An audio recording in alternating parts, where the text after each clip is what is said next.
மேலாண்மை செய்து வருவது இதற்கு ஒரு நல்ல உதாரணமாகும். இதேபோலத்தான் கச்சத்தீவு மீது இந்தியாவும் இலங்கையும் கூட்டு மேலாண்மை ஆதிக்கம் செலுத்த 1974 இந்திய இலங்கை உடன்படிக்கை வழிவகை செய்கிறதே தவிர கிருஷ்ணா புடுகுவதைப் போல இந்தியா கச்சத்தீவை இலங்கைக்கு முழுதுமாக தாரை வார்த்து விடவில்லை. எனினும் இந்திரா காந்தி இந்த உடன்படிக்கையின் வழியாக கச்சத்தீவை இலங்கைக்கு விட்டுக் கொடுத்த செயல் இந்திய அரசியலமைப்பு சட்டத்திற்கு எதிரானது. இந்தியாவின் எந்த ஒரு பகுதியையும் எந்த ஒரு நாட்டிற்கும் விட்டுத்தர இந்திய அரசியலமைப்பு சட்டம் யாருக்கும் அதிகாரம் வழங்கவில்லை. இதற்கு ஆதாரமாக ஒரு முன் நிகழ்வு உண்டு. 1958 இந்தியா பாகிஸ்தான் இடையே எல்லை பங்கீடு பற்றிய ஒரு உடன்பாடு ஏற்படுத்தப்பட்டது. அதன்படி இந்தியாவுக்கு சொந்தமான பெருபாரி என்ற கிராமத்தை பாகிஸ்தானுக்கு தர உடன்படிக்கையானது. ஆனால் அந்த உடன்படிக்கை உடனடியாக நடைமுறைப்படுத்தப்படவில்லை.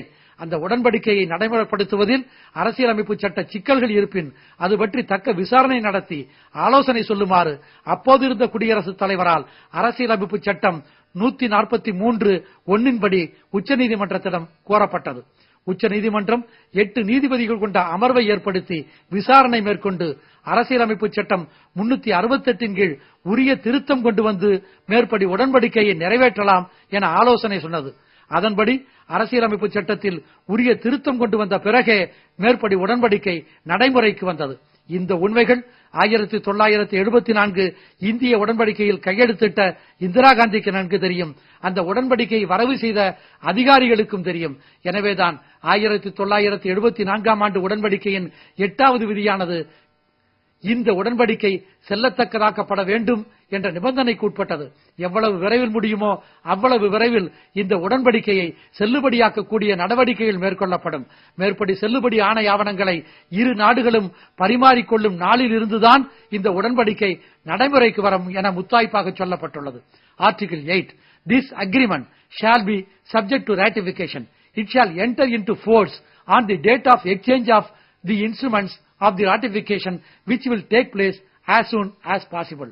மேற்கண்ட விதி 8 ஒப்புக்கொண்டுள்ளபடி இந்த உடன்படிக்கையை செல்லுபடியாக்க பாராளுமன்றத்தில் அரசியலமைப்பு சட்டத்தில் தக்க திருத்தம் கொண்டு வந்து இந்த உடன்படிக்கையை நடைமுறைப்படுத்த பாராளுமன்றத்தின் ஒப்புதல் இதுநாள் வரை பெறப்படவே இல்லை. எனவே இந்த உடன்படிக்கை செல்லத்தக்கது அல்ல. இதனை நடைமுறைப்படுத்தி விட்டதாகவும் இந்த ஒப்பந்தத்தை ரத்து செய்ய முடியாதென்றும் பாராளுமன்றத்திலேயே வெளியுறவுத்துறை அமைச்சர் கிருஷ்ணா அறிவித்திருப்பது அரசியலமைப்பு சட்டத்தை அவமதிக்கிற செயல்.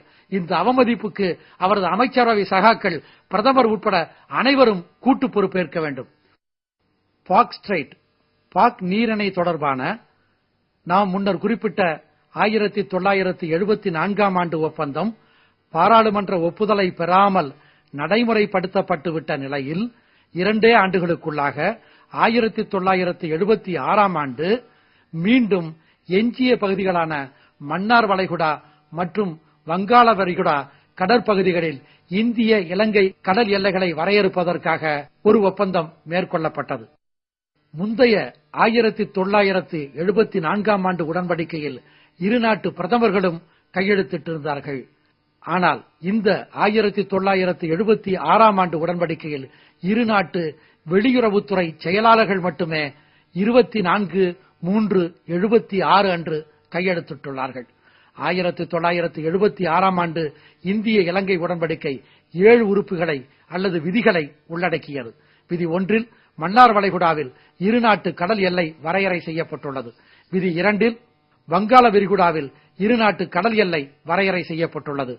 இந்த ஒப்பந்தம் விதி 5 உட்பிரிவு 3 ஒரு நாடு மற்றொரு நாட்டிற்குரிய அதன் கடல் எல்லைக்குள்ளும் பிறர் தலையீடில்லாத பொருளாதார மண்டலத்திற்குள்ளும் களம் செலுத்தும் உரிமைகளை அந்த நாட்டு சட்டம் ஒழுங்கு மற்றும் பன்னாட்டு சட்ட விதிகளுக்கு இணங்க மதித்து நடக்க வேண்டும் என கூறப்பட்டுள்ளது. Each party shall respect rights of navigation through its territorial sea and exclusive economic zone in accordance with its law and regulations and the rules of the international law. ஒரு நாடு அதன் கடல் எல்லைக்குள் தான் தனது களங்களை செலுத்த வேண்டும், அனுமதியின்றி மற்ற நாட்டு கடல் எல்லைக்குள் நுழையக்கூடாது என்பதைத்தான் மேற்கண்ட விதிகள் சுற்றி வளைத்து சொல்கின்றன.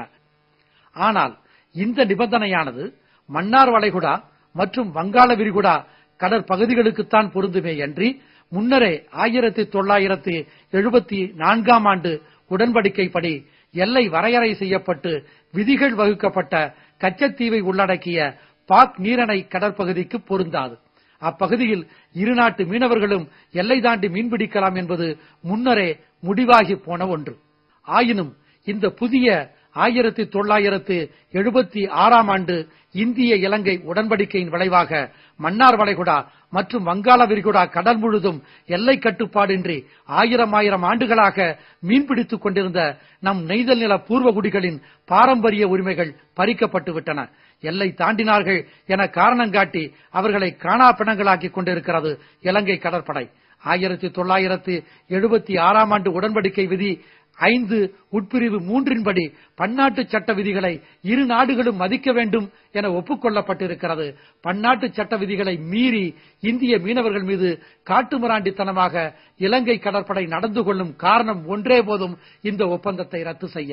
இந்த ஒப்பந்தமும் பாராளுமன்ற ஒப்புதல் பெறப்படாததால் இதுவும் செல்லத்தக்கதல்ல. ஏனெனில் இரு செயலாளர்களும் கையெழுத்திட்ட இந்த ஒப்பந்தத்தின் விதி 7 ராட்டிபிகேஷன் பெற்ற பின்னரே இந்த ஒப்பந்தம் நடைமுறைக்கு வரும் என தெரிவிக்கப்பட்டுள்ளது. அதன்படி இதுவரை உரிய ராட்டிபிகேஷன் பெறப்படாததால் இந்த ஒப்பந்தம் சட்டப்படி ஏற்றுக்கொள்ளப்படத்தக்கதல்ல. கேவல் சிங் இந்திய வெளியுறவு செயலாளர் என்ற முறையில் இந்தியாவின் பிரதிநிதி ரெப்ரசன்டேட்டிவ் என்று சொல்ல முடியுமே தவிர இந்தியாவை கட்டுப்படுத்தும் ஒப்பந்தம் செய்யும் அதிகாரம் பெற்றவர் அல்ல. பன்னாட்டு சட்டப்படி ஒரு அரசு தனது பிரதிநிதி கையெழுத்திட்ட ஒப்பந்தத்தை ஏற்றுக்கொள்ள வேண்டும் என்ற கட்டாயமில்லை. அவ்வாறு ஏற்றுக்கொள்ளாததற்கான காரணத்தை சொல்ல வேண்டும் என்பதும் அவசியமில்லை. இதன் பொருள் ஒரு அரசு தன் பிரதிநிதி கையொப்பமிட்ட ஒப்பந்தத்தை கிடப்பிலும் போடலாம், குப்பை கூடையிலும் போடலாம். பன்னாட்டு சட்டம் பிரதிநிதிகளால் கையொப்பமிடப்பட்ட ஒப்பந்தத்திற்கு கொடுக்கும் மரியாதை இதுதான். இந்த பன்னாட்டு சட்டம் புரியாத எஸ்.எம். கிருஷ்ணா இரு நாடுகளுக்கிடையே ஏற்பட்ட ஒப்பந்தத்தை ஒரு நாடு தன்னிச்சையாக ரத்து செய்ய முடியாது என்கிறார். இந்த 1976ஆம் ஆண்டு உடன்படிக்கை இரு நாடுகளுக்கிடையே ஏற்பட்ட ஒப்பந்தம் அல்ல, இரு நாட்டு பிரதிநிதிகளுக்கிடையே ஏற்பட்ட ஒப்பந்தம். எஸ்.எம். கிருஷ்ணா மீண்டும் இந்த ஒப்பந்தத்தை ஒருமுறை படித்து பார்க்கட்டும். இரு நாடுகளுக்கிடையே ஏற்பட்ட ஒப்பந்தம் என்றாலும் கூட ஒப்பந்தம் மேற்கொள்ளப்பட்ட போது இருந்த அடிப்படை சூழ்நிலை மாறிவிடுமானால் இரு நாடுகளில் எந்த நாடும் அந்த ஒப்பந்தத்தை ரத்து செய்யலாம் என பன்னாட்டு விதி அனுமதிக்கிறது. பன்னாட்டு சட்டம் இதை ரீபஸ் 6 ஸ்டாண்டிபஸ் விதி என கூறுகிறது. ஒப்பந்தங்கள் போடப்பட்ட 1974-76ஆம் ஆண்டில் நிலவிய சூழ்நிலையா இன்று இலங்கையில் நிலவுகிறது? இந்தியாவை சிதறடித்து சின்னா பின்னமாக்க சீனா போட்டு வைத்திருக்கும் முத்துமாலை திட்டத்தின்படி பாகிஸ்தானில் கௌதார், மியான்மரில் ஹாங்கி, மாலத்தீவு மற்றும் இலங்கையில் அம்பாந்தோட்டை என இந்தியாவை சுற்றி வளைத்து ராணுவ தளங்களை அமைத்துவிட்ட சீனா தன் கடைசி முத்தை கச்சத்தீவில் பதித்துவிட்டது. கச்சத்தீவு அந்தோனியார் கோவிலுக்கு வழிபடச் சென்றவர்கள் பலரும் அங்கு சீன ராணுவ கூடாரங்களை கண்டு வந்துள்ளார்கள். பன்னாட்டு நிறுவனங்கள் அவற்றை படம் பிடித்து காட்டியுள்ளன. தங்களை தாக்கிய இலங்கை போர்க்கப்பல்களில் சீனர்களும் இருந்ததை ராமேஸ்வரம் மீனவர்கள் உறுதி செய்கிறார்கள். லட்சத்திற்கு மேற்பட்ட சீன ராணுவ வீரர்களும் 25,000க்கும் மேற்பட்ட சீன கைதிகளும் சிவிலியன்களைப் போல இலங்கையில் செட்டில் ஆகிவிட்டார்கள். இலங்கையின் கிழக்கு பகுதியில் 70 பேருக்கு மேல் மடிய காரணமாயிருந்த ஒரு வெடி விபத்தில் வெடித்து சிதறிய 3 லாரி வெடிமருந்துகளும் சீனர்களுக்கு சொந்தமானவை என செய்திகள் வருகின்றன. பட்டாசு செய்யவா சீனர்கள் அவற்றை பதுக்கி வைத்திருந்தார்கள். இலங்கையின் வடக்கு மற்றும் கிழக்கு பகுதிகளில் சீனர்கள் தங்கள் ராணுவ தளங்களை மட்டுமல்ல ராணுவ குடியிருப்புகளையே அமைத்து விட்டார்கள். இவையெல்லாம் இந்தியாவின் பாதுகாப்புக்கு ஏற்பட்ட அச்சுறுத்தலாக கிருஷ்ணா கருதவில்லையா? லஷ்கர் இ தொய்பா தீவிரவாதிகள் பாகிஸ்தானுக்குள் ஊடுருவி இருப்பதாக அமெரிக்க ஊடகங்கள் என்றோ செய்தி வெளியிட்டு விட்டன. சமீபத்தில் மராட்டிய மாநிலம் புனேயில் உள்ள ஜெர்மன் ஃபேக்டரியில் குண்டு வைத்த வழக்கில் பிடிபட்ட லஷ்கர் இ தொய்பா தீவிரவாதி தங்களுக்கு இதற்கான பயிற்சி கொழும்புவில் வழங்கப்பட்டதாக தெரிவித்ததைக் கண்டு அவ்வளவாக கிருஷ்ணா கவலை கொள்ளவில்லையா? மேற்படி லஷ்கர் இ தொய்பா தீவிரவாதிகள் 200 பேருக்கு மேல் கொழும்பில் உள்ளதாகவும் அங்கிருந்தபடி இந்தியாவை தாக்குவதே அவர்களின் திட்டம் என்றும் அமெரிக்க உளவு நிறுவனம் உறுதியான தகவல் ஒன்றை வெளியிட்டுள்ளது. வெளிநாட்டு பயணிகளை கொள்வது மட்டும்தான் லஷ்கர் இ தொய்பாவின் நோக்கம் என கிருஷ்ணா கருதுகிறாரா? இந்தியர்களை கொள்வது அவர்களின் நோக்கமில்லை என்கிறாரா? இந்து கோயில்களை ஈழத்தில் இடித்து தள்ளிய ராஜபக்சேயும் அவன் கூட்டத்தாரும் திருப்பதி, திருவரங்கம், மதுரை, ராமேஸ்வரம் இங்கெல்லாம் புடைசூழ வந்து போனது பௌத்தர்களான அவர்களுக்கு இங்கெல்லாம் உள்ள இந்து தெய்வங்களின் மீது உள்ள பக்தியாலா? அவர்களுடன் வந்தவர்களில் கைதேர்ந்த சிங்கள உளவாளிகள் இருந்திருக்க மாட்டார்களா? தர வேண்டியதை தந்து பெற வேண்டியதை பெறுவதில் வல்லவர்களான அவர்கள் மேற்படி கோவில் நகரங்களின் வரைபடங்களை வாங்கிச் சென்றிருக்க மாட்டார்களா? ராஜபக்சேயினால் ஊட்டி வளர்க்கப்படும் லஷ்கர் இ தொய்பா தீவிரவாதிகளும் அவற்றை தந்திருக்க மாட்டார்களா? தமிழகத்தில் உள்ள இந்து கோயில்களில் குண்டு வைத்து அப்பாவி முஸ்லிம்களுக்கும் இந்துக்களுக்கும் கலவரத்தை ஏற்படுத்தும் திட்டமெல்லாம் அவர்களுக்கு கிடையாது என கிருஷ்ணா உத்தரவாதம் தருவாரா? ராஜபக்சே தற்போது இலங்கை பாராளுமன்றத்தில் தக்க திருத்தம் கொண்டு வந்து ஒரு சர்வாதிகார நிலைக்கு உயர்ந்து விட்டார். இந்த இக்கட்டான சூழலில் அரசியலமைப்பு சட்டத்திற்கு விரோதமான இந்திய இலங்கை உடன்படிக்கைகள் 1974 மற்றும் 1976 இரண்டையும் ரத்து செய்து நமது இந்திய மீனவர்கள் ஆயிரக்கணக்கில் கீழே கடலெங்கும்